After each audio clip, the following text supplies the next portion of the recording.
одиш на факултет, дознаваш работи кои што не секогаш се оправдани со тоа што претходно си го правел, нели, затоа што на интернетот секогаш е една или друга крајност.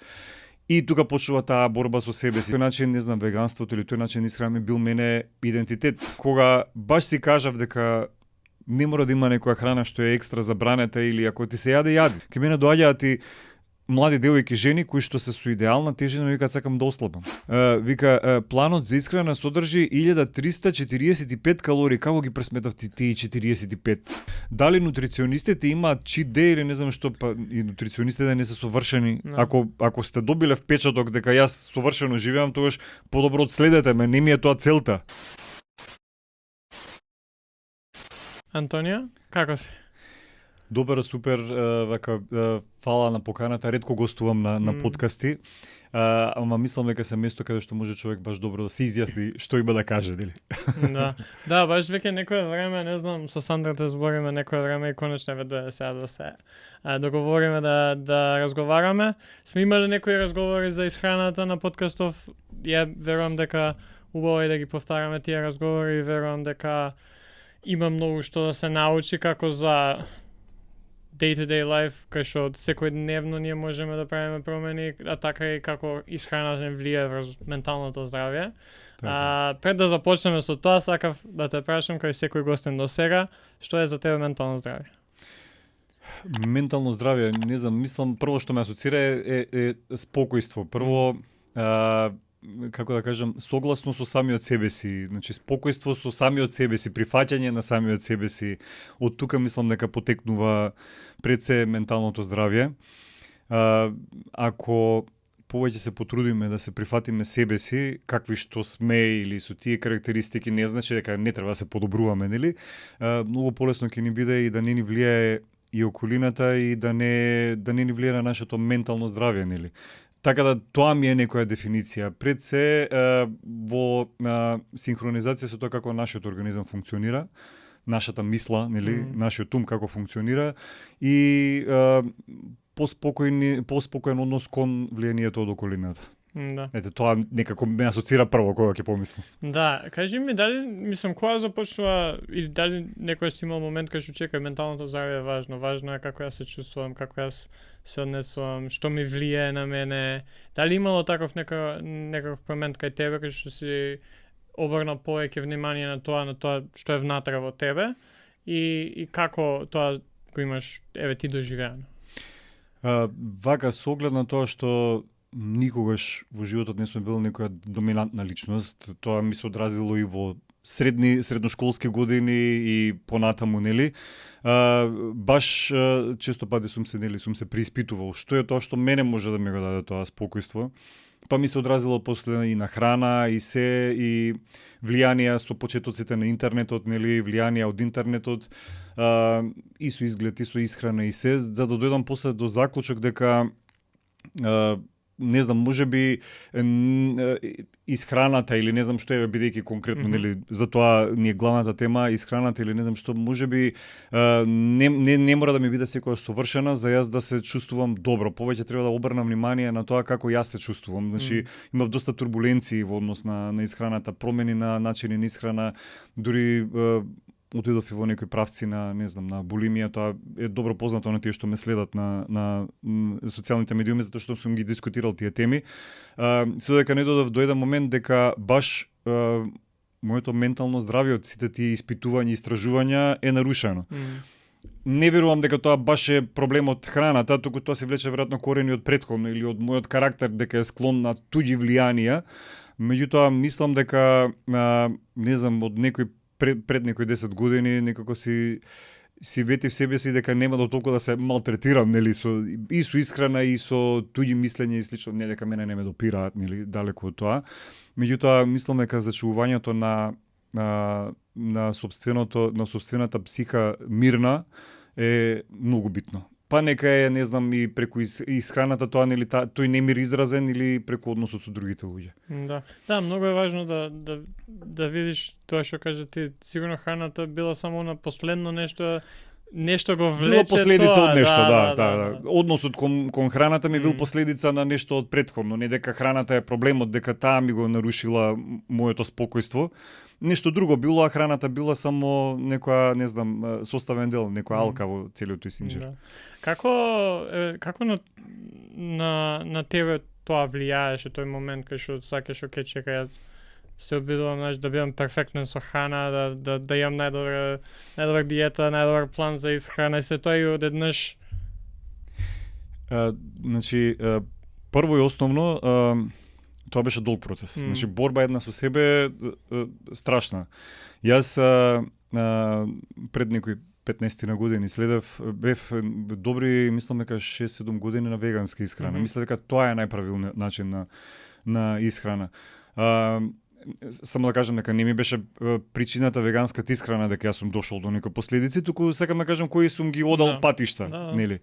Под влијание на тоа што сум гледал на интернет, тогаш на телевизија, повеќе телевизијата беше повлијателна. И јас сум перфекционист по природа и сакав ако нешто или ќе биде или нема да биде, нели, или ќе одам до веганство или ќе одам до најкрајно јадење, нели, јадење, преадување и така натаму. И сакајќи да дознам повеќе информации, нели, за исхраната и се запишав и на факултет на нутриционизам. Јас искрено од тука почна и мојата борба. Прво јас доста читам информации, ме интересираат најнови информации. И сега гледам дека можеби веганската исхрана баш и не ми годи, ќе отидеш на, не знам, не се чувствуваш прво добро, затоа што на моменти се чувствуваш незадоволено со таква храна, нели. Пак речам, не е лоша таа исхрана, кажувам од свој собствен аспект. Второ, читаш дека не може баш сите хранливи материи да се задоволат, ама не сакаш се бориш со таа информација и си викаш, па не е тоа точно сигурно, можеби и можат, ама во потсвеста останува. И после се запишав на факултет со цел да дознам повеќе информации, ама се запишав и си реков што ќе биде ако дознам информации што не се совпаѓаат со моите досегашни сваќања. Тоа е пак нова борба, нели, со себе си. Одиш на факултет, дознаваш работи кои што не секогаш се оправдани со тоа што претходно си го правел, нели, затоа што на интернетот секогаш е една или друга крајност. И тука почнува таа борба со себе си. Сега на некој начин, не знам, веганството или тој начин исхрана бил мене идентитет, нели? Тоа го прават денеска еден куп инфлуенсери. Само што јас тоа сум го правил пред 15 години. Начинот на исхрана име на некој начин нивни идентитет. И они не смеат да се откажат од тоа затоа што ќе изгубат следбеници, ќе изгубат доверба кај публиката. No. Така сум го чувствувал тоа. Ако сменам, значи не размислувам сега мене како тоа би ми влијаело, туку размислувам како ќе биде другите околу мене кога ќе видат дека јас сум го фаворизирал тој начин на исхрана, сега најнаш почнувам јас да се откажувам полека, нели, постепено. Тоа беа години и години до моменти кога баш има веќе и нарушен однос кон исхраната. Значи дојде до крајности кога апсолутно ми дојде епизоди на преадувања. И не знам, мислам дека најдов некаде на некој текст баш за нарушување во исхраната, за булими, за анорексија и тој ми беше некако пресуден момент. Се препознав премногу себе си. Не викам дека е добар патот да се оди сам, или најдобро е со нечија помош, ама еве јас се одлучив сам по потешкиот пат и таа борба навистина долго траеше додека не направив некои промени постепени. Посебно како повеќе се школував, како повеќе ги дознавав работите врска со исхраната, некако и себе си успеав да си помогнам, нели? И денеска и од тој аспект најчесто одам кога соработувам со клиенти. Кој беа ти рече неколку чекори или постепено, кој беа дел од тие чекори кои што ти помогна, еве, сам кај што кажеш ти во тој момент да изградиш некој позитивен или добар однос со исхраната и со самиот себе на тој начин? Вака читав доста, слушав, гледав луѓе кои што зборуваат на тие теми. Баш се обседнав еден период со таа тематика. И најмногу што ми помогна, следев луѓе кои што исто така имале проблеми со односот кон храната. И кажува собствени искуства и најдов на еден момент all in, значи во стилот едноставно еден период јадеш апсолутно се од храната без никакви ограничувања, додека на некој начин психата не ти се смири дека ништо нема забрането од храната. Значи не размислуваш дали ќе ме здебели, дали ќе ме разболи. Јас бев опседнат со тие, дали ќе се здебелам. Јас на пример се случуваше да јадам и секој ден да се мерам. на вага. Дали од вчера тоа што сум го изел или сум имал епизода на прејадување, дали денеска ме здебелила. Бев крајно обседнат, значи со тоа. И си реков, можам ли јас да ослободам мојата мисла да јадам апсолутно се, без при тоа да се мислам дали е здраво, дали ќе ме здебели, па и нека ме здебели. Подобро ми е така да живеам, отколку со овој притисок што го чувствувам во моментов, нели? Затоа што тоа беа години и години. Притисокот е стварно голем. Човек тоа е борба со самиот себе си. Може би пред околината изгледа доста човек како самоуверен, меѓутоа борбата со себе си е таа која што е проблемот, најголемиот проблем. И не го примени веднаш, нели? Читав, слушав за тој метод и си реков да го испробам врз себе. Друго не ми преостанува. Гледам дека не е добра работава, дека јас не знам, почнувам да излегувам од контрола со хранава. И го применив тој метод, односно си реков, ќе јадам апсолутно се што ќе помислам и веројатно ќе ми помогне, не знам, ќе видам што ќе биде, нели. Баш кога го применив тој метод, мене ми изгуби смисла и прејадувањето и не знам тоа што претходно сум го сметал за забранета храна или не знам што. Јас најдобар пример го кажам, најпрост пример ми е, бев обседнат со пица. Не знам од каде. Во тие моменти кога е нарушен односот кон храната, чудни се вкусовите што ви се појавуваат, односно желбата за храна. Јас не знам, сум се прејадувал со ресани и со круасани што денеска не ги ни погледувам во продавници дека постојат. Значи не ми се ни интересни. И никош не ми биле некоја атракција, можеби како дете сум ги јадал, не знам. Ама не ми биле нешто посебно. Во тие моменти ми биле нешто највкусно. Или бев обседнат со пица. И еден од примерите што сега го кажувам, бевме со супругата бевме во Италија, баш пред ковид пандемијата. Од кога се вративме веќе Италија е затворија. Бевме таму и прво што видовме имало ресторани со пици околу местото кај што се сместуваме. И си реков тогаш ќе јадам пица секој ден, тие 4 дена додека сме таму само пица ќе јадам. И првиот ден пица, вториот ден пица, третиот ден веќе не можеш да ја јадеш пицата. Значи, кога ќе се засити организмот и ќе види дека има некоја храна во доволна количина, веќе ја губи магијата. Не викам дека кај секого е така. Кај некого не функционира. Кај мене профункционира многу работи во тој стил. Значи, ова кажам само како еден од примерите. Нели? Кога баш си кажав дека не мора да има некоја храна што е екстра забранета или ако ти се јади, тоа е, нели? Подобро не знам како беше, имаше порано и видеа кога некој помислува да јаде чоколадо, па јаде овесни снеголки, јаде банана, па јаде мед, па јаде и на крај и цело чоколадо, да. Така некако јас си викам, па подобро изеди го чоколадово, отколку и некако мислам дека тоа многу ми помогне. Да. Јас лично на пример никогаш не сум размислувал за мојот однос со исхраната, се додека не почна да трчам и се спремам за маратон. И тоа трае процес од година две, кај што пробувам да научам све и како да почнам да трчам, стратегии за трчање, тренинг, исхрана и најнедавно еден подкаст баш со нутриционист кој што зборуваше, вика ако има нешто од кое што ти самиот себе си забрануваш, сакаш да јадеш, тоа што имаш нездрав поглед кон исхраната. Да. Иако трчаш, например, пошто контекстот беше подкаст за трчање и сега вика окей да си дозволиш, не знам, да се напиеш кола недела или да јадеш бургер или што и да е, се додека, нели, пак и од другата страна пак да не претераш, не можеш и да трчаш и маратонија, секој ден таа исхрана ја имаш и да очекуваш дека супер ќе си поминеш. Ама вика, многу е важно како гледаш, ако гледаш нешто како забрането и дека не смееш да го имаш, тоаш проблемот не е дали ќе јадеш или не, проблемот е како гледаш на исхраната и е негативно ќе влие на тебе in the long run. Види, нашата психа е чудна работа. Секогаш е така, тоа што ќе си го забраниме, напротив повеќе го посакуваме. Не знам, нека бидат бургери или не знам што. Ако си речеш не ги сакам, повеќе ќе ти се вртат во главата отколку ако речеш окей, ќе изедам еден, после може ќе го забориш, никош веќе нема да пробаш. И гарантирам дека е така. посебно па ако почнеш еве со тие вежбања, трчања, бидејќи јас се спремав за маратон, знам како алгоритмот ти сервира се повеќе и некои што имаат и баш добри погледи на целото тоа и некои што имаат баш некои строги и да не речам што наликуваат веќе на нарушување во исхраната и сега ти лесно можеш да потпаднеш под тие влијанија. Посебно ако веќе почнеш да се интересираш за нели сега фитнес, спорт, тие се актуелни теми. Посебно можеш да дојдеш до тие нарушувања. Еве ти добро е што си го прифатил тоа свесно, ама кај да не претаравам, сигурно 70-80% од луѓе што ги гледаат тие рилови, тие видеа или подкасти, не е баш така. Да. Некој би го протолкувал тоа како да не мора да се исфрла тие бургери како што кажува во подкастов.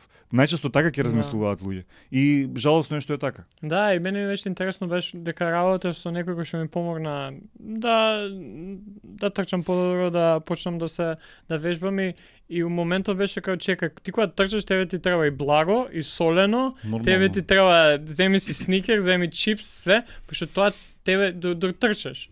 После трчање е различно, може да разговараме за колку макрос, колку ти треба, што ти треба као тело и можеш да си дозволиш се, само ова ти е фреймворк. Ама за време на трчање и мене тоа ми беше чекај сега, како јас сакам да се хранам здраво и се тоа, а ти ми викаш сникерс да јадам за време на трчање или чипс да си зјадам со мене или гумени бомбони. Да, види, тој момент на карб лодинг е многу битен во кога се. Прво и основно нема да ти биде ист апетитот кога трчаш и кога не трчаш. Да. Јас на пример додека се спремав за последниот маратон трчав полумаратон, значи не трчав цел маратон. Тренинзите ме исцрпуваа тоа и темпото на живот, нели, што мене ми се зголеми апетитот многу јас себе си не можев да се препознам колку ми се јаде. И викам кога јас се будев гладен, што мене не ми се случува, ретко ми се случува гладен да се разбудам, тај ако не сум јадал нешто вечерта. Така што ако во тој период и мораш да ги задоволиш тие калории, организмот бара. Ти го слабеш ако следиш тоа не е по принципи на некоја диета. Ти добро е во најголем дел од времето нели добро да се храниш, можеш да му дадеш добра енергија, ама и мораш и со нешто плюс да си помогнеш за да му дадеш повеќе енергија, трчаш километри. Така што и самиот апетит после ти се нормализира и сваќаш дека тоа ти е и премногу храна.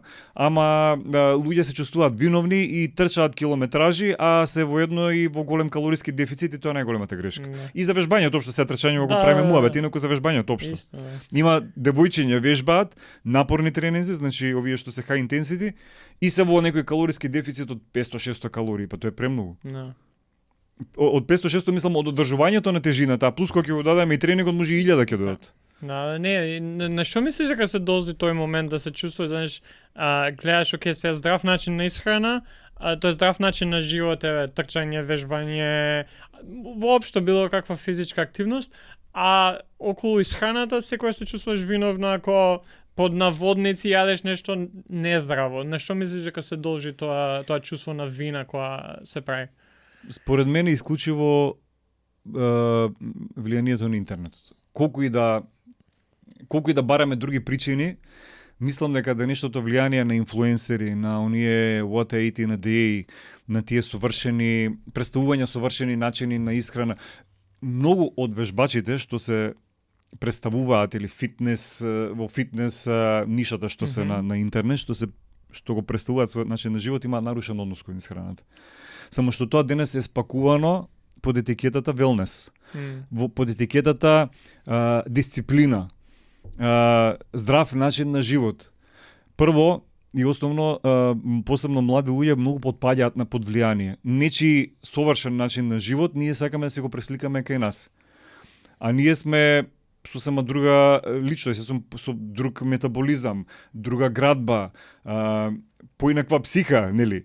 И не можеме да се споредам со некој инфлуенсер кој што се осудил да ослабе 7 кила за еден месец затоа што не знам што правел, па се сликал со тоа, нели како што не викам дека нели сака човек да се пофали, меѓутоа многу потпаѓаат под влијание и луѓе сметаат дека треба да вежбаш и да си во голем дефицит, колку поголем дефицит толку подобро, баш под влијание на тие инфлуенсери кои што јадат по 3 листа салата, нели посебно женските инфлуенсери, странските инфлуенсери.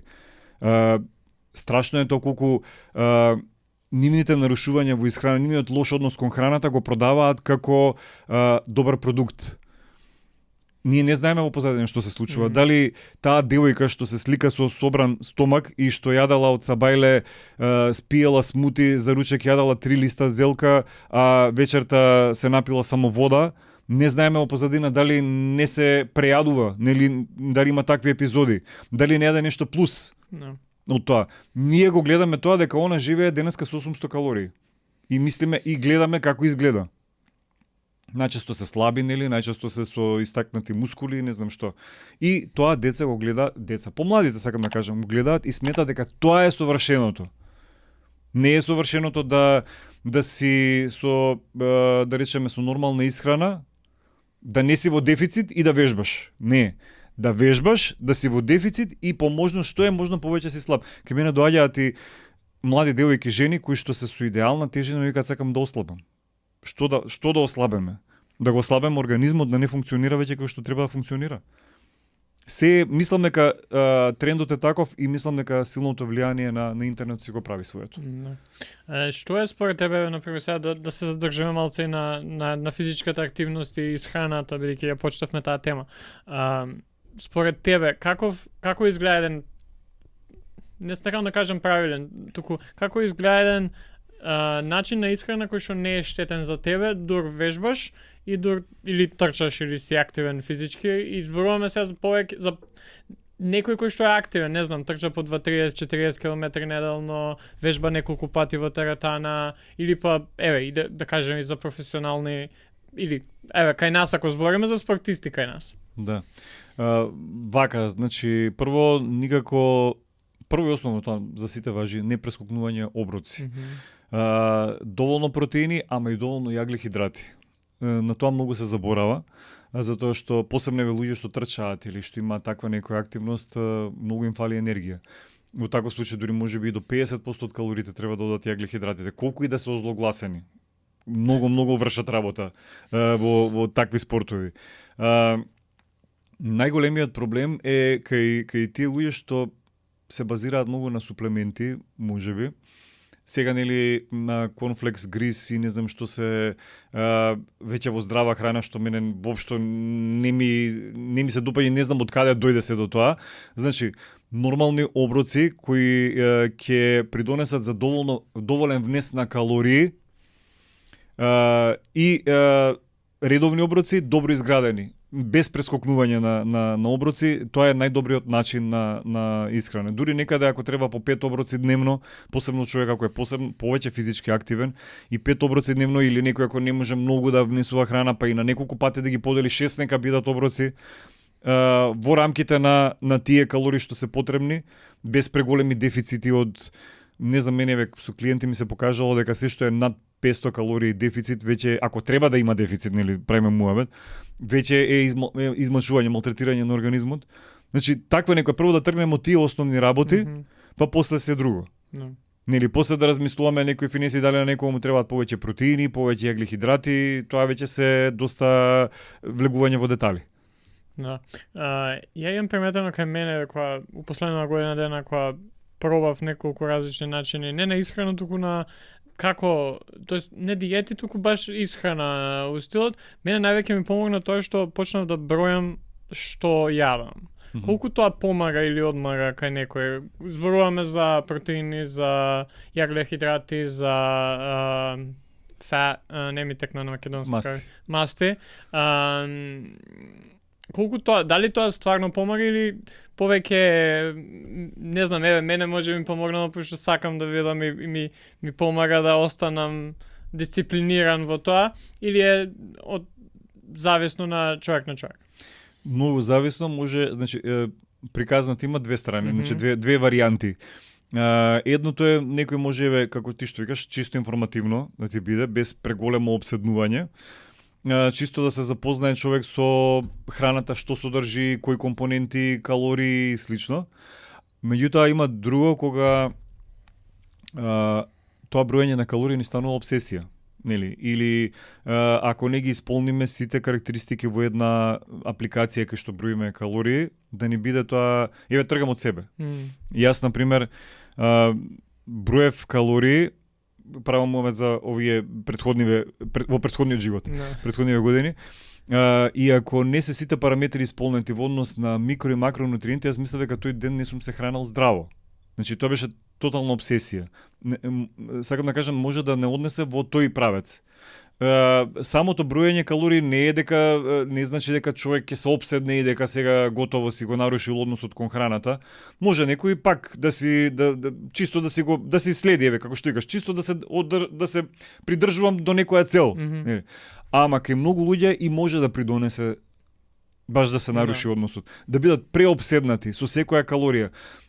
Без при тоа да знаеме дека и тие продукти што се во таа апликација, тие калории и што и да е се приближно ставени. Дури произведувачите на самите етикети кои наведуваат калории имаат право да направат плюс минус 20% грешка.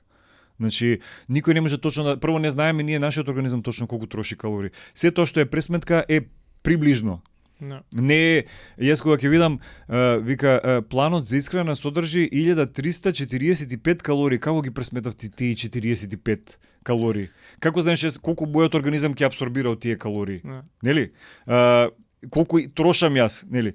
Јас секогаш им кажувам и на клиенти, за да знаеме точно колку трошиме, треба да не затворат во лабораторија и да мерат од станување са бајле, колку ја загреваме таа просторија. Значи да се мери после со физичка активност или не знам што, и по тоа да се процени можно е такво во обичен живот. Не е можно. Така да сите тие мерки се приближни, информативни. И не можеме да, ако било јас сега треба денеска да изедам 1300, а тоа дошло 1345, ние сме ја нарушиле исхраната и готово треба да се депримираме. Луѓе тоа не го сваќаат и премногу сериозно ги сваќаат тие информации во однос на калории и макро. Значи да се приближна пресметка, ориентација. Информативно. Да, и мене мислам дека ми помогна доста што имав направив така да биде соработка со лице кои што верувам дека има знаење за тоа. Рейндж, кај што од волку до волку и некој рейндж кој што не е сега за 10 или 20, туку можам да си дозволам да бидам или на горната или на долната граница. Океј, секој ден и секако се јас живеам со сопруга која што сака да готви, сака да има различни работи. Некој што многу и тешко да знаеш точно колку што има излезеш во ресторанот кај знаеш што, нели. Не, види, најдоброто е сопственото чувство, како дали ти си одредил на пример некои 2000 калории да ги јадеш. Сега, нели, кажувам бројка од прилика. Се чувствуваш ли добро со тие 2000 калории?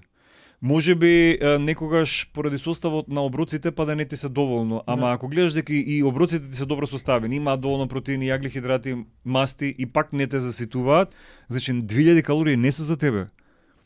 Зголеми, 2100 или те прејадуваат 2000 калории, а упорно ти одиш со 2000 калории. Пробај со 1800, нели? Така да нека не биде апликацијата не знае повеќе од мојот организам. Апликацијата ми дава само информација, а јас сум тој што ја носам крајната одлука. Може би јас денес дојдов до тука пешки. Тоа не го сметам за за организирана физичка активност. Го сметам за релаксација.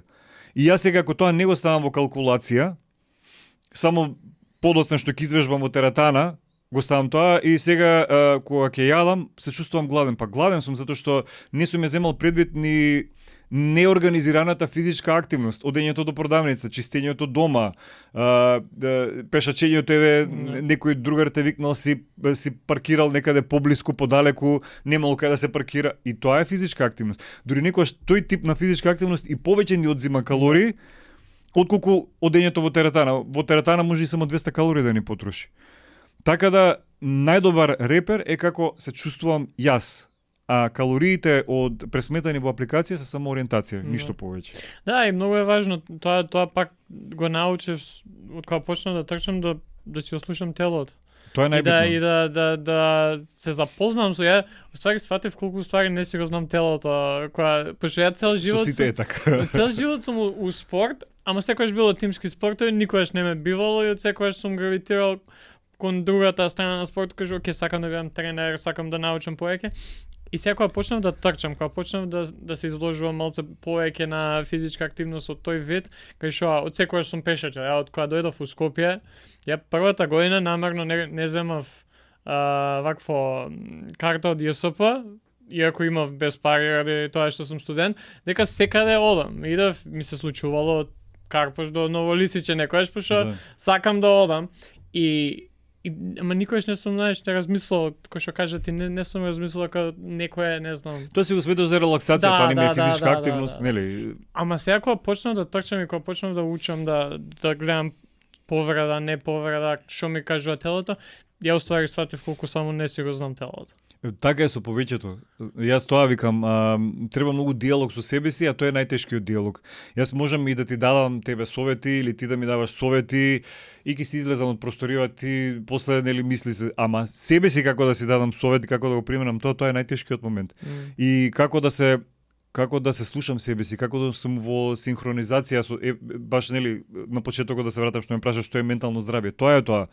Да знаеш да си кажеш себе си, да бидеш искрен кон себе си.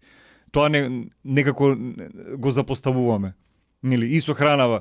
Мен упорно ми се јад, упорно гледам дека нешто не ми одговара, а упорно одам со буткам нели дзид со глава.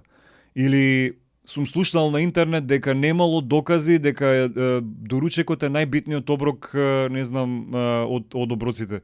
Тоа било измислено од, не знам, американски компании што рекламирале овакви цереали, житаркиве. Не ми е битно. Ако јас гледам дека без доручек не функционирам, нека не е најбитниот, мене ми е најбитниот оброк. Тоа е моментот што луѓе или не знам кој беше прочитав некаде вежбач, беше нутриционист, не знам што. Јас им сугерирам на моите клиенти до 12 да не јадат. Јас на никого не му сугерирам до колку да не јаде или да јаде. Јас прво него го прашувам како ти функционираш. Ако видам дека него упорно гледам дека не му одговара тоа, јас тоа ќе му сугерирам почни да јадеш, ама ако гледам дека некој функционира до 12 да не јаде, па нека не јаде, ако така му функционира, ако му е добро него. Ама треба прво да тргнеме од себе си. Студиите покажале дека тој и тој оброк, дека вечерата треба да се прескокнува. А јас сум вежбал во 8 саат вечер. Ми одговара, не ми одговара. Така да баш треба диалогот со себе си, многу сме го заборавиле. Како е, например, за некој кој што може му е чудно или не, како да знаеш кога си прејаден или кога ти треба јадење, кои се некои работи кои што телото ти ги кажува и на кој начин тоа се искажува за оние кои што не слушаат? Во денешно време некако мислам дека повеќе се оди кон тоа да не ги слушаме тие сигнали на ситост и глад. Дури да се чувствуваме виновни ако чувствуваме глад. Така некако оди, нели, тенденцијата е. Треба да имаш 2 оброка, треба да имаш 3 оброка. Не. Треба да размислиме дали се чувствувам гладен. Значи, и порано јас и на клиенти им давав една скала на гладот се вика, од 1 до 10 се наредени, чувствата на глад и на ситост. Например, 10 е прејаден, 1 е прегладнат. И секогаш им викам некаде да сте 8, нели, 7. Кога веќе почнуваш да чувствуваш празен желудник, а тоа најчесто е по некои 4-5 часа максимум, меѓу 2 оброка, тогаш би требало веќе да земеш нешто да јадеш. Што и да е, бар да биде, нека биде некој, не знам, еден јогурт написа, ако ништо повеќе, да не биде празен желудникот. И им викам секогаш дека ако правиме пауза поголема 6-7-8 сати меѓу оброци, тогаш или сме се прејале на претходниот оброк или сме заборавиле да јадеме. Ево, обично нели денеска со многу обврски забораваме да јадеме и поминале 7 часа и после веќе нема крај. Тука веќе не можеме да зборуваме за чувство на ситост и на глад, затоа што информацијата дека дојде до мозокот дека сме се најале, ние веќе готово сме изеле огромна количина. Треба да си знаеме како ни функционира организмот. Јас повеќе од 4 часа не можам да издржам и тоа го знам и не морам да го повторувам постојано, да ја повторувам истата грешка. Ама неки издржам 5. Ајде да испробам утре дали можам цел ден да не јадам. Зошто тоа? Значи, добро составен или, например, јадев доволно количина денеска на храна, ама пак некако не ме задоволува. Зошто е тоа? Дали имав повеќе физичка активност? Немав. Тоа што е? Можеби е во составот на јадењата. Можеби денот него почнав со доволно хранлив оброк. Може го почнам само со геврек, а знам дека геврекот не ме најадува, не ме заситува. Ми треба, еве јас ќе тргнам од себе конкретно. Јас ако немам во доручекот некој, не знам, 20-30 грама протеин, знам дека после цел ден ќе ми се јаде. И тоа сум го утврдил. И не викам дека јас секогаш сум нели строго дисциплиниран и дека не отстапувам свесно некогаш од тие мои правила, ама да гледаме во најголем дел од времето, да знаеме да ги препознаеме сигналите на глад и на ситост и во кои моменти како да ги на некој начин како да ги задоволиме. Не викам дека не може човек да се прејаде, нели, и тоа е нормално. Посебно ако сме некаде на прослава, нели, вкусна храна, јадеме некогаш и од задоволство, не е само, нели, затоа што ни се јаде. Можно и тоа, меѓутоа епизодите на прејадување и на прегладнување ќе се избегнат тогаш кога ќе знаеме точно која фреквенција на оброци ни е најсоодветна. А тоа најчесто се 4-5 часа, затоа што по 2 часа од прилика веќе желудникот, ако сме имале нормална исхрана, нели, ако не сме се прејале, веќе е 50% празен. Веќе до 4 часа е некој 90% празен. Во најчест дел од случаите. Така да ние мора тогаш веќе да имаме некаков оброк. И таа фреквенција е најдобра. Пак ќе речем, има отстапки, меѓутоа во најголем број од случаите тоа е така најдобро. Да, добро е, пошто ја кога расте се сеќам ова малце повеќе лично, ама кај што мене нонстоп ми се јаде. И мајка ми секогаш ми вика, само што јадеме пред 3-4 сати, пак тебе ти се јаде, значи. Не, тоа е фаза на развој. Да. Тоа е многу нормално, посебно ако уште е организмот во раст и сосема е нормално да се внесат и големи калории, над 3000 калории или што и да е.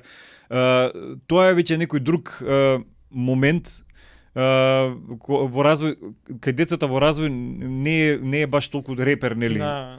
Тоа ние повозрастните малку повеќе можеме да ги контролираме тие глад и ситост ако не сме заборавиле на тие сигнали. Да. Затоа што со многу држење диети многу лесно може да исчезнат тие сигнали што ги дава организмот и да не знаеме никога сме сити, никога сме гладни. Да. Ако дали сум сега гладен, па не сум баш гладен, дали сум сега заситен, па ја можам и тоа да го изедам затоа што нели сме навикнати така. Или ни кажала некоја диета дека тоа што го јадеме за ручек, за вечера треба половина од тоа да изедеме и сега, не знам, гладен сум, ситли сум, така сум се навикнал. Нели?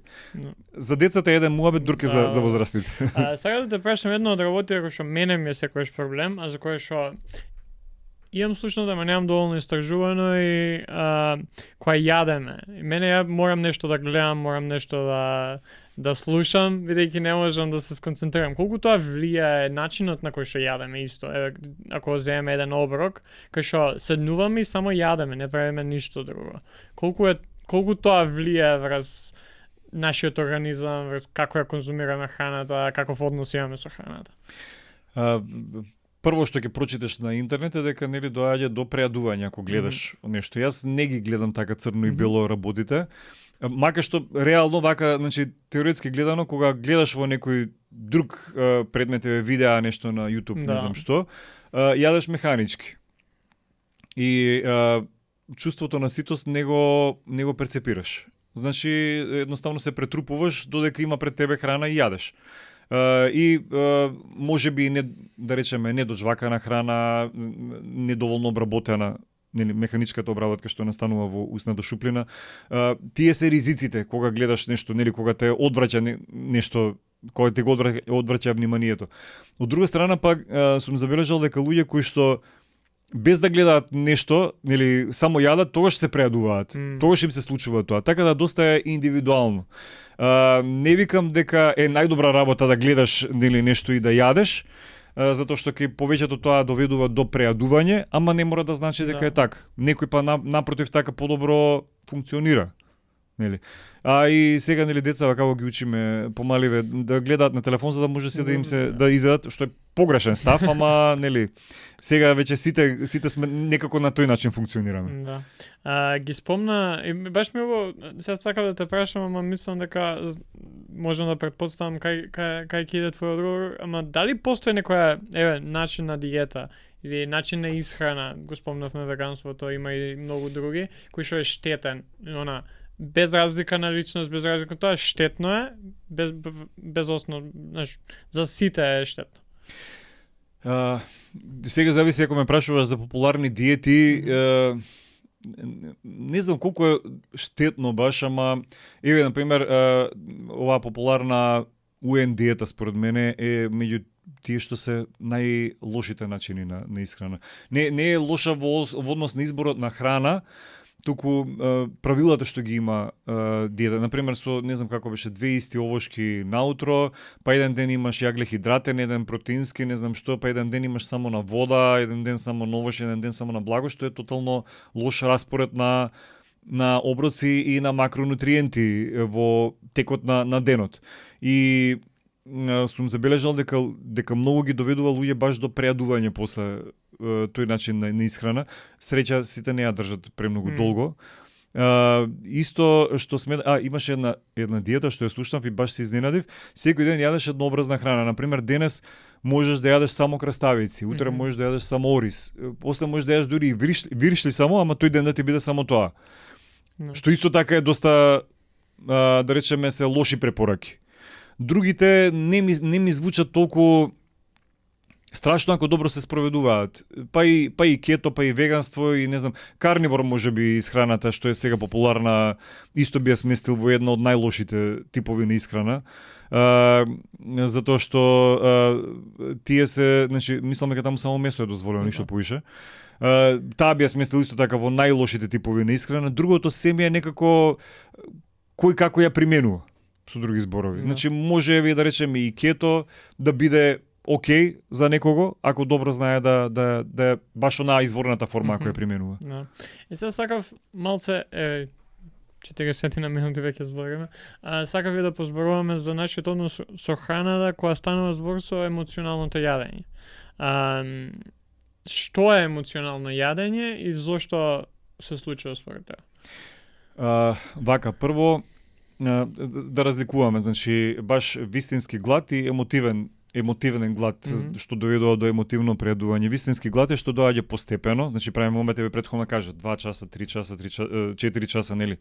И јадеме различна храна и постепено, нели, доаѓа до ситост и готово, тука завршуваме со јадењето. Емотивното преадување е глад што доаѓа одеднаш.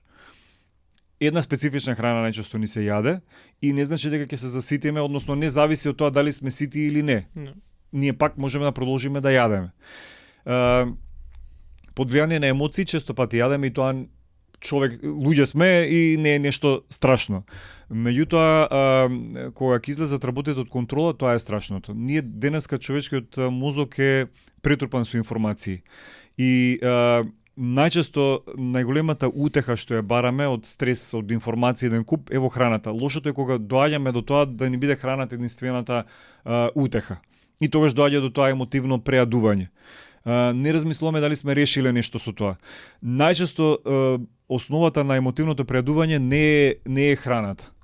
Има некоја друга подлабока причина. Зошто храната ни е утеха?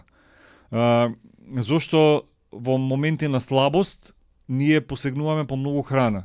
Или зошто се казнуваме со храна? Нели, знам дека, еве, например, следам некоја здрава исхрана и сега знам дека, да речеме, некој мрсен бургер ми е лоша храна. Така ми е во главата, нели, зацртано. Кога сум нервозен, ќе се уништам сега со еден бургер. Ама нема тука да запрам. Ќе продолжам и со чоколадо и со не знам што. Кога веќе ќе почнам, сега ќе си... Зошто тоа чувство го добиваме? Треба да се вратиме назад, да видиме од каде ни потекнува целото тоа, нели? Дали не казнувале со храна кога сме биле мали, можеби? Можеби од тогаш потекнува причината, нели? Дали можеби не наградувале со храна?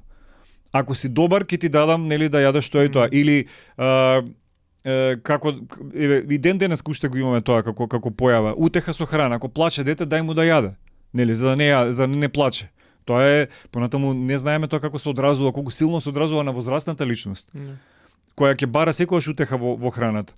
Лошото е тоа што од целиот стрес храната ни е единствената утеха и кога е нешто, како да кажам, нормално, еве некогаш малку сме под стрес, па подкаснуваме малку повеќе, е окей. Меѓутоа, лошото е кога тоа полека преминува кон binge eating, кон преадувања, епизоди на преадувања, и тука веќе преадување во стилот тајно преадување, големи количини на храна, правиме до 10.000 калории одеднаш јадење, и после чувство на вина и еден затворен круг. Тука веќе гледам проблем. Инаку, под влијание на емоции јадењето не е страшна работа додека не излезе од контрола. Да, додека не Знаеш, Не биде единственото средство Да. како се соочуваме со реалноста. Да. Секогаш треба да видиме што ме доведува до тоа преадување. Пак ќе речам да се вратам на диалогот со себе си што го немаме, нели? Што ме доведе до моментов да се преадам? Ние не јадеме само затоа што вистински не си јадеме, јадеме од практични причини. Например, еве, јас јадев пред да дојдам тука затоа што знам ќе се задржам и ќе прегладнам. Тоа е менаџирање на некој начин на ситуација, затоа што знам дека ако прегладнам, после ќе ми биде лошо, ќе ми се одрази во остатокот од денот. Нели, тоа е практично јадење. И не е лошо. Јадеме од задоволство, односно еве и емоциите тука да ги ставиме. Јадеме и по асоциација. Луѓе се преадуваат кога доаѓаат од работа. Јаделе, не јаделе, асоциација кога ќе дојдат од работа има да јадат, нели? Или луѓе се преадуваат кога гледаат серија, телевизија. Јадеме од повеќе причини. Ама да видиме која е причината и сега знам дека тоа ми е проблем, кога ќе седнам пред телевизор и се прејадувам, тогаш да видам како тоа да го решам, нели? Пак диалогот со себе си пак го доведуваме во преден план. Да, Мислам дека од тука потекнуваат сите проблеми. Да, и тука и кога збориме за ментално здравје и за исхрана и за што и да е, многу е важно да се знаеме себе си што функционира. Тоа е. Види, тешко е Да. тоа да се треба многу разговор со себе си. Тешко е да се дознае. Што ме натера не да се осудуваме. Сега јас на пример сум се преал, не да се осудам сега и да земам сега што карактер сум јас, не издржав, па земав и изедов се. Не. Јас го изедов тоа, ама што ме доведе до таа ситуација? Дали тоа што од сабајле јадев само салатка, јадев не знам што и сега најнаш кога попушти веќе волјата се испреадов и значи да видиме тоа дали е. Зошто секогаш кога некој ќе ме изнервира на работа, јас зимам по едно чоколадо јадам, зошто не се соочам со тоа на малку поразличен начин. Тие се моментите. Не да се прекоруваме себе си, зошто се прејадов сега, ајде утре ќе земам, ништо нема да јадам. Или ќе земам во теретана 5 сати ќе вежбам да се измалтретирам, да истрошам ова што јадев. Не сме го решиле проблемот со тоа. Проблемот ќе го решиме тогаш кога ќе се вратиме назад, кога ќе го видиме вистинскиот проблем. Кога ќе си признаеме себе си кој е вистинскиот проблем.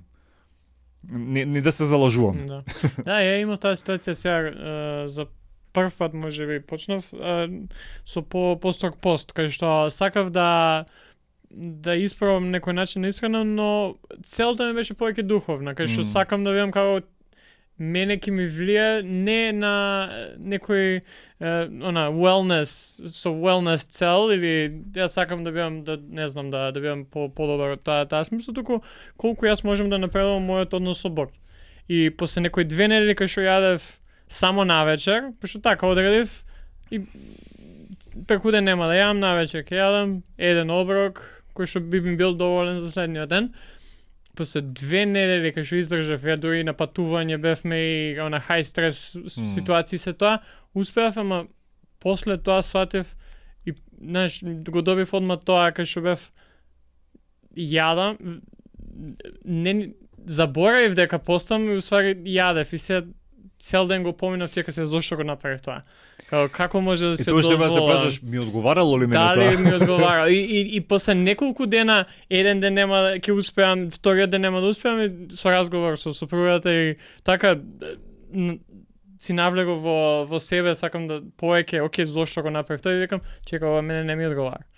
Бидејќи целта која што си ја поставив, ја комплетно ја заборавив и повеќе ми стана онад преска што зборев, ми стана окей, морам да, пошто си го поставив како предизвик на некој начин, тоа ми стана целта. А тоа првото што тоа на духовна цел сосема ја заборавив.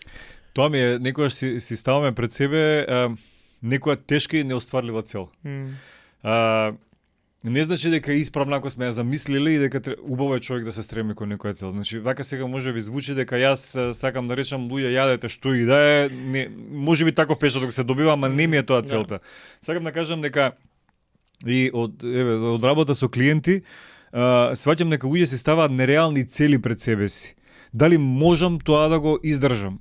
Искрено јас сакав да почнам со пост, ама бидејќи си се знам себе си, дека повеќе само ќе ми изфрустрира тоа, реков не, доволно е што имам коректна исхрана во најголем дел од годината, па не морам нели не знам со нешто да докажувам, нели, со постна исхрана.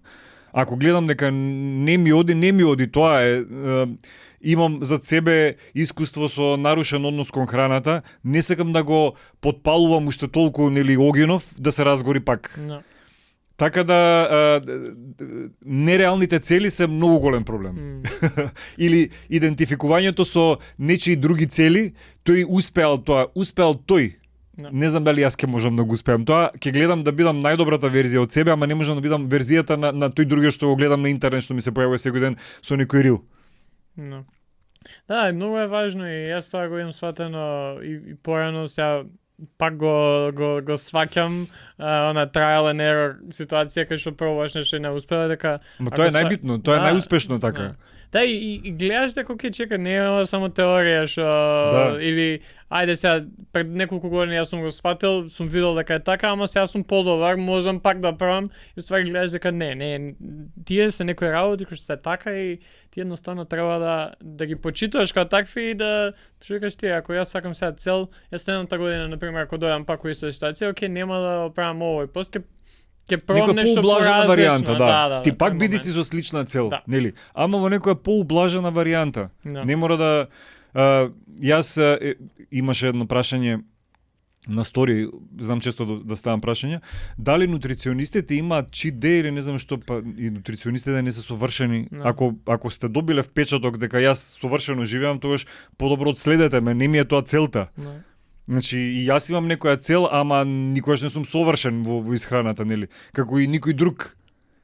Нели? И јас кога ти давам совет, јас ти давам совет што мислам дека добро би ти делувал, ама не значи дека и ти се ќе прифатиш од тоа ако нешто не оди. Јас и на клиенти тоа им го кажувам.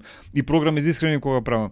Ако нешто не ти се допаѓа од тоа или гледаш дека тие не ти одговараат тие вкусови, кажи ми да направиме промена или да ти сугерирам што можеш да смениш. Не сега јас сум замислил така програмата да биде и сега ти упорно не ти оди затоа што јас сум ја замислил така. Ама тоа јас сум ја замислил, не ти одговара тебе. Да. Така да треба да се слуша собствениот организам. Добро е да имаме некоја цел, ама да биде таа не претерана, како да кажам. Да, и верувам дека кога ги спомна и програми за исхрана, не постои само една опција. Така кој што можеш да јадеш да достигнеш одреден цел или одреден број на калории, одреден број на протеини или чи можеш преку многу различни исхрани или многу различни јадења до достигнеш таа цел. Да, нормално. Еве сега на пример нели секогаш во историјата имало која храна е на пиедестал крената, која не е. Еве сега се на пример протеините и обично ориз со месо е класика, што најчесто се форсира како добра храна, како не знам што. Не е само тоа добра храна, не знам, или дека само со тоа може да се достигнат добри макро и микронутриенти, нели? Затоа и кога се прави план за исхрана, јас секогаш викам на клиенти, тоа што го правиме ние нутриционистите е пример, ви даваме пример и инспирација што да си направите за јадење. Да не се откажеш, нели, да ти дадам инспирација се до тоа. Ти после треба тоа во сопствена варијанта да го направиш, нели? Да коригираме. Што во твојата исхрана фали или дали премногу да речеме ти фалат некои нутриенти со тоа како се храниш. Тоа е вистинскиот пристап. А не сега јас сум го дал планот за исхрана, ти гледаш дека не ти оди и упорно со тој план за исхрана и после нутриционистов не прави добри програми. Не прави добри програми, туку треба комуникација со нутриционистот да си прилагодиш тоа што ти го дал како програма, да си го прилагодиш на твоите услови, на твојот начин на живот, на твоите преференции. И да се најдете некаде на средина. Да, и мислам дека барем во денешно време имаме многу една добра работа од интернетот е што можеме да најдеме многу, тоа се чудам секојаш Аманда која ќе најде некои рецепти, ги брзо се бараат со истата цел имаш, оке ова сега не ни се свига, не сакаме го пробавме мината нелан. Да. Сакаме слично, ама да биде различно, пошто ова не знам дали видот на месо, дали нешто не функционира, јагликидратите не функционираат или не ни беше убаво и се многу лесно може да најдеш рецепти и јадење кои што може лесно и да се направат. Да, ама види, јас имам на пример на мојот сајт имам општи програми. Мене упорно најпродавани ми се персонализираните програми. Зошто? Затоа што јас немам пристап во стилот ова ти го давам, јас сум нутриционистот и што ќе ти кажам ќе јадеш, туку секогаш сакам да разговарам со клиентот. Значи да ги видам, слушам неговите потреби и тоа да го мојата работа да ја прилагодам на неговите потреби. Јас еве 6 години работам, јас упорно имам нели ќе рече некој и персонализираните програми не се добри, еве може да се најдеш денеска ChatGPT ќе ти направи план за исхрана и не знам што. Јас упорно работам со персонализирани програми и еве така и обстојувам, нели, така ми обстојува бизнисот, да не речем. Општите програми ми се најмалку продавани, ако така гледаме. Значи, им треба на луѓето некој да ги сослуша и да им даде правец. Без престроги правила, тоа е најбитното. Да, кажи ми, привршувајќи го разговорот, сакам да те прашам и за ова, да не заборавам. Колку ги спомнавме малце, колку казнувањето или еве ќе се наградиш со храна помага или одмара во нашиот однос со исхраната, со менталното здравје, пошто ќе ти дадам пример, ја често практикував кога ќе, не знам, ќе завршам испит на факултет и се ќе помине супер, ќе се почастам, ќе кидам, не знам, ќе јадам бургер, пошто не знам се, не дека сум имал не јадам бургер, ама ќе си дозволам малце поразлично да се почастам. Тако в тие моменти, да. Колку помага или одмара тоа кога, не знам, си поставиме одредена цел и се казнуваме со храна или пак се наградуваме со храна? Пак ќе се вратам на емотивно, нели, јадење. Сосема е нормално да некако нели храната нас во се ни е вклучена, во прослави, во тажни добри моменти, секогаш е вклучуваме. Па и тоа е пак на некој начин сосема нормален пристап, како да кажем, сега ќе се наградам со нешто што еве јас на пример се наградувам со кафе, знам дека не е најдобра опција, ама знам така да направам. Тоа е на некој начин јадење по асоциација, значи ме асоцира на спласнување, на смирување, нели? Не гледам како екстра лоша навика, ама не гледам и како предобра, посебно ако кај деца се применува. Ајде, возрастен некако свесно тоа го правиме и некако тоа не смирува, не асоцира на нешто опуштено, на нешто свое, можеби некој јадење те потсеќа на, не знам, на некои убави моменти и баш кога ќе завршиш нели некој тежок период, да окаснеш тоа и баш ти ја смирува психата и тоа не е лошо. Меѓутоа, мене пак ја речам проблемот ми е кога децата се учат да се казнуваат или да се наградуваат и тоа после може да остави големи последици понатаму. Не е по секоја цена лошо, ама зависи во кој контекст ќе се примени, нели? Затоа што ние кога и кажувам и на интернет и тогаш добивам многу лоши коментари, значи кога ќе речам дека храната не е само гориво. И тука почнуваат нели сите што се сега екстра загрижени за здрава исхрана. Храната е само гориво, не била задоволство, не требало да јадам, човек го јаде и од задоволство. Значи храната ни е задоволство, храната ни е смирување и се. Кога ќе се претера, тогаш е лошото. Ама ние не можеме тие чувства да ги покриеме, нели? Храната била, не знам, се стварала зависност затоа што предизвикувала такви чувства, расположение, убаво чувство, потоаш и прегратката е значи заразна. Така нели? Кога блискиот ќе не прегрне, имаме исти чувства добиваме, пријатно ни е, убаво ни е. Зошто тогаш хранава да е виновна, а преграткава да е добра. No. Така нели? Така да зависи во кој контекст се употребува и кога не ја надминува нели нормалната граница. Да. Ајде сега да завршиме со некои практични, можеби да ги оставиме гледачите со некои практични моменти кои што може да се употребат или да се размислуваат. Еве, како на пример некој кој што можеби еве, според мене, за да се има некој здрава исхрана и здрав начин на исхрана, готвењето е многу важно, ама како некој кој што нема толку можност да готви, дали поради тоа во каква работат, каков начин на живот живеат. Најголемиот проблем. Тоа е тој момент. Како, например, практично да си помогнеме да имаме здрав начин на гледање кон исхраната и здрав начин на исхрана, кога не сме толку во можност секој ден да готвиме или секој оброк да ни биде спремен, подготвен и така да се однесуваме секој ден. Јас тоа неколку пати сум го кажувал, посебно на стори знам такви да се опуштам со тие муабети, значи ние постарите мора да објасниме, нели, не бива со кратко. Прво и основно, многу е лошо кај нас сваќањето дека секогаш треба да се има зготвена манџа, да биде тоа оброк, нели, да бидеме најадени. Јас дури имам клиенти кои што ми рекле, па еве ако не готвам манџа, вика дали ќе биде здрава таа исхрана? Сега ќе биде здрава. Значи јас можам денеска да си подготвам 2 сендвичи. Едниот да биде за доручек, другиот за ручек. Кој рекол дека за ручек мора компир манџа да јадам? За ручек може и сендвич да биде. Може да бидат 2 исти оброци. Значи, кога подготвувам веќе можам до ручекот да го подготвам. Ако можам да го подготвам до ручекот, тоа ќе ми биде и ручек. Нека ми биде овесна каша за доручек, овесна каша за ручек. Ако знам дека е добро составена, нели? Ако ми снабдува доволно протеини денеска, доволно растителни влакна. Или кога спремам нешто, јас често пати и така ги правам и програмите ги составувам. Спремам сега, нели, месо, еден тип на месо, па кога ќе спремиш 200 грама, 300 грама, спреми повеќе и утредента направи го во некоја друга варијанта, некој враб, некој, не знам, некоја салата, не мора да е сготвено нешто, салата обично нека биде.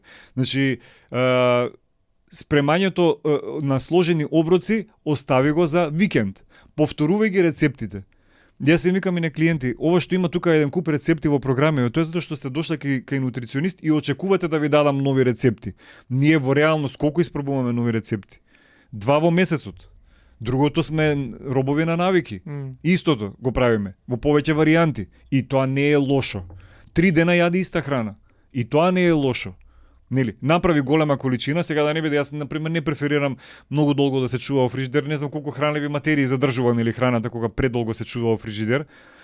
Меѓутоа од денес за утре нешто што еве или салата една надробена, убаво исушена и спакувана во фрижидер. Може и 2-3 дена да биде свежа, без ако не се додаде нели прелив. Тоа е уште еден начин како да се има добар оброк. И нормално треба да ги имаме дома намирниците за да се придржиме до некоја поздрава исхрана. Ако ние чекаме до последен момент да одлучиме, готово излегува работата од контрола. Значи, тогаш кога гледаме дека можеме да се организираме, тогаш да ги купиме намирниците што се дома. Некогаш и само како да кажам, насецкани или не знам, само спремени компонентите за еден оброк, многу ќе ни завршат работа. Не мора цел оброк да биде спремен. Еве неќам да јадам готвено од денеска за утре. Нели? No. Ама јас ако имам, не знам, наредна морков или ајде морковата е потемнува кога е нареден, ама еве нешто, некои други компоненти, еве насецкан кромит да речеме, ако сакам манџин или да. Кога ќе ги имам јас компонентите, компир насецкан па во вода ако се чува, следниот ден може да се сготви на ладно, нели? Така да компонентите некогаш ако ги имам спремно, јас веќе ќе направам оброк. Да си најдеме што ни е замката. Замката ми е тоа што кога ќе дојдам од работа не можам да готвам. Па тогаш јас ќе земам сабајле кога е 2 оброка ќе спремам, односно еден оброк за 2 пати ќе го спремам. И ќе го решам проблемот. Никој не кажал правило дека ние треба целен различно да јадеме. Никој не го кажал тоа. Можеме вечерта кога ќе имам повеќе време да си спремам некој поубав оброк. Да, многу е важно тие ограничувања да не си ги поставуваме и да тоа е, да можеме да си даваме слобода, окей, да, можам да повторам јадење. Ние еве со супругата што практикуваме, пошто на работи во училиште, кај што сама треба да си донесе оброк, кај што вечерта нашата вечер за неј зе утре ручек. Да. И во тој момент ти веќе имаш она си помага само до тоа што цабајле рано станува, не може да направи. Нормално утекот на работа си, тоа што сме правеле вечерта утре за дента, она го има као ручек. Ама никој не кажал правило дека тоа што е за вечера дека не смее да се јаде за доручек или за ручек, не знам. Кој го кажал тоа правило? Или дека мора мусака да се јаде за ручек? Не мора да се готви мусаката. Немам време да ја сготвам, нели? Не сум умешан да ја сготвам. Јас искрено и не знам да правам мусака. Ама сакам ја земав како момент што најчесто се јаде, нели? Не мора секогаш да е сготвено. Може пак исто, јас на пример еве им кажам грашок манџа, еве да ја речеме, грашок нели со што ќе се направи со кромит, се почнав ми рецепти да споделувам. Кромит, морков, грашок, месо. Па ти истото и плюс еве зелка салата. Па ти истото земи го, изреднај си во зелката морков, стави го грашокот, насецкај кромитче и стави нешто месо што ти останало претходниот ден, не е истиот состав. Истото, истите нутриенти се. Само во по различна варијанта, едното го викаме манџа, другото го викаме салата. Името е различно, ништо друго. Да, ја бидејќи Аманда некоја се смее со мене, вика, пошто на англиски збориме, вика, you have a children како јадеш како дете буквално, пошто ја на тоа сум навикнат и кога живееш сам е многу поразлично и не секогаш размислуваш за овие работи и сега со неј заучам колку само можеш различни работи да користиш во различни и да пак да го добиеш истиот ефект и да и пак да биде нутритивно богато, не е битно дали е готвено крчкано 3 сати, не знам тоа, можеле. Јас сега мајка ми обично знае да ми сподели некои рецепти, па тој го правев, па киснев, па не... И викам, тоа ако ќе бидам пензионер, јас тоа ќе го правам. Сега не можам да го правам. Така да тие се работи кој колку има време, ама се стремиме кон подобар начин исхрана, несовршена, подобра. Да. Дали има нешто еве што би сакал за крај да кажеш, што го заборавивме или што не го спомнавме? Знам дека имавме, барем ја се чувствувам дека имавме добар разговор и мислам дека многу што и ја научив и ми потврди многу работи, а верувам и оние што не слушаат исто така се чувствуваат. Јас прво што би рекол, значи прво би го сумирал ова што го кажав претходно.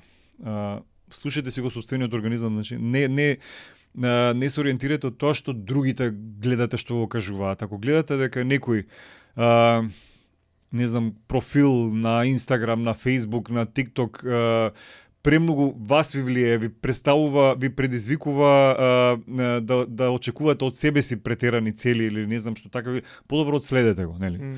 Мака што ние сакаме да се самотретираме често пати со тоа што ни е проблемот, одследете го, ќе видите колку ви е полесно или ако гледате дека со нешто не оди со храна или со што и да е, најдете стручна помош. Нели, некогаш треба нутриционист, некогаш треба психолог, некогаш треба и нутриционист и психолог.